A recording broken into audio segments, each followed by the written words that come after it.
Paano may mamalaan nga may HIV or STI ako? Okay, first, gabi, sakit-sakit, mangihi daw UTI bala. No? So case sa UTI natin, iba karian mga signs and symptoms ng daakang STI. Kay si UTI and STI same lang tanda. Pero ang STI kasi mabugal din sa sexually natin, no? Sa ating mga sex. Pero sa UTI naman sa mga ginagamit natin ang mga products na hindi kasaho ang ating mga ningning and junjun. So, amo riyan sara sa mga signs and symptoms kang STI. Next is ang severe na itchiness, sakit-sakit and katil inyong mga sarakangan. Patas kini ang okay na kung malaga may mga dapaw inyong mga sarakangan, no?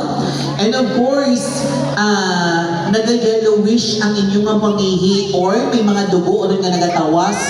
This one, and the eyelid, may nagagawa ang na something. And the last one, abdominal pain, sakit-sakit, mamuson. Kung mamuson man ka mo, dumatsagan nyo daw, ginapulga ang inyong mga tinai. So, amo na mga signs and symptoms kang STI. Okay, let's proceed sa opportunistic infection. Ano ko ng opportunistic infection? First is the TB. No, amo rin kung tamaan ka na ba ang inyong mga balatian nag-triggered or nagagawa ang mga opportunistic infection. Number 1 si TB. Okay, kamubi, liyog bitap-kap ang inyong mga liog. Kapkapa, maliban ka sa mga boys, ang Adam's apple ha, hindi counted.